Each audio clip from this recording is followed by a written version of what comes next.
اللہ اکبر اللہ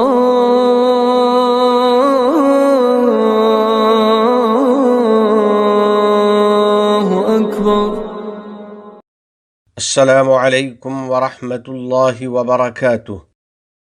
رفیقان ملت اسلامیہ، روزہ دار حضرات و خواتین، رمضان المبارک کا مہینہ اختتام کے قریب ہے اور اس کے آخری ایام چل رہے ہیں۔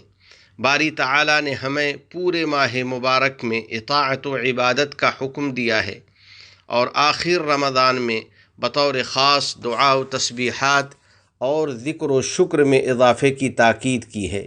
چنانچہ ارشاد ہے: وَلِتُكْمِلُوا الْعِدَّةَ وَلِتُكَبِّرُوا اللَّهَ عَلَى مَا هَدَاكُمْ وَلَعَلَّكُمْ تَشْكُرُونَ، اور تاکہ تم لوگ ایام کے شمار کی تکمیل کر لو، اور تاکہ تم اس بات پر اللہ کی بڑائی اور کبریائی بیان کرو کہ اس نے تم کو روزہ رکھنے کی توفیق عطا فرمائی، اور شاید تم لوگ اللہ کا شکر ادا کرو۔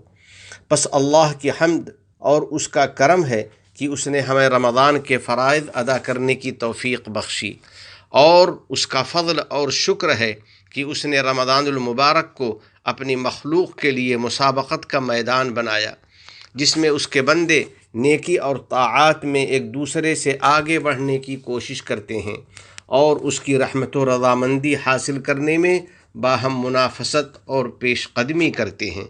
وَفِي ذَلِكَ فَلْيَتَنَافَسِ الْمُتَنَافِسُونَ، اور مسابقت کرنے والوں کو ایسی ہی چیز میں مسابقت کرنی چاہیے۔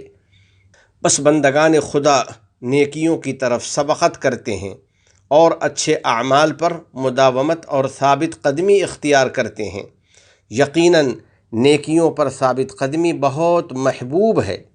رسول رحمت صلی اللہ علیہ وسلم کا فرمان ہے: احب الاعمال الی اللہ تعالی ادومها وان قل، دائمی نیکی اور دائمی عمل اللہ کو سب سے زیادہ محبوب ہے گرچہ وہ تھوڑا ہی ہو۔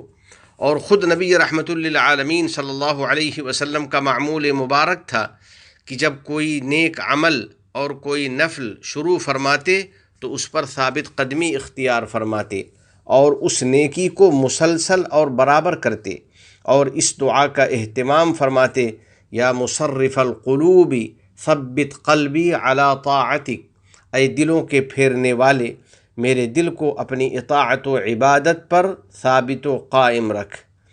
عشرہ اخیرہ میں عبادت کا خصوصی اہتمام کرنے والے نیک بندوں، ہمیں اس ماہ مبارک کے بقیہ اوقات سے فائدہ اٹھانا چاہیے اور آخری ایام اور اختتامی اوقات کو پورے طور پر اپنے رب کی اطاعت و عبادت میں استعمال کرنا چاہیے۔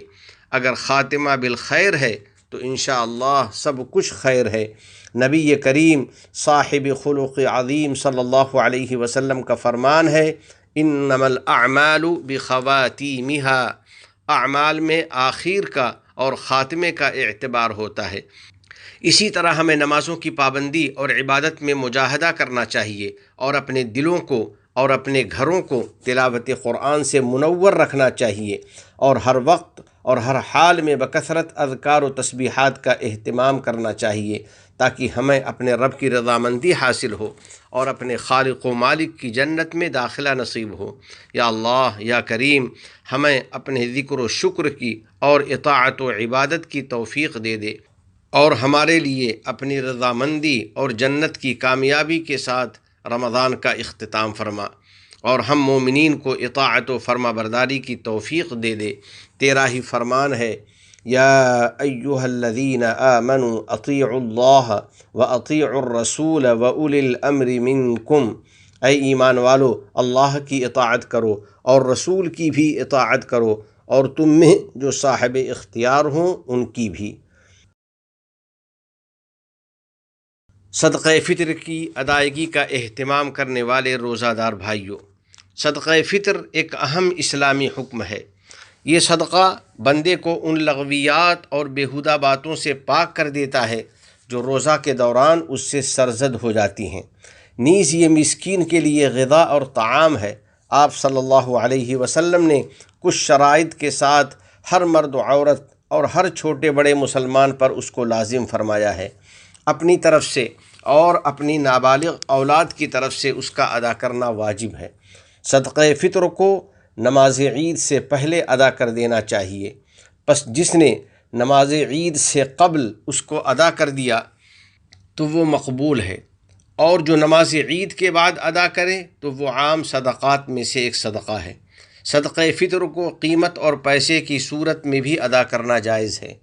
امارات میں مقیم حضرات کے لیے اس سال اس کی قیمت 25 درہم طے کی گئی ہے، پس ہمیں پوری بشاشت اور خوش دلی کے ساتھ صدقہ فطر ادا کرنا چاہیے اور اپنے رب کی قربت اور اس کی رضا حاصل کرنے کے لیے فطرہ کی ادائیگی میں جلدی کرنی چاہیے۔ آخر میں دعا ہے کہ الہ العالمین ہمارے صیام و قیام، تلاوت و تراویح، صدقات و خیرات اور جملہ طاعات کو قبول فرما لے، ہر قسم کی خرافات سے ہم کو بچا لے، ہماری اولاد کو ہماری آنکھوں کی ٹھنڈک بنا، ہم پر باران رحمت نازل فرما، ہمارے والدین، عزیز و اقارب اور پوری امت مسلمہ کی مغفرت فرما، متحدہ عرب امارات اور عالم اسلام سمیت پوری دنیا کو امن و امان کا گہوارہ بنا، اس ملک کے حکمراں، عوام اور مقیمین کو ہر قسم کے شرور و فتن سے محفوظ فرما۔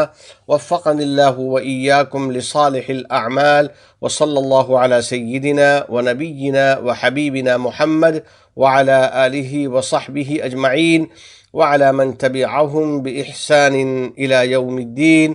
والسلام علیکم ورحمۃ اللہ وبرکاتہ۔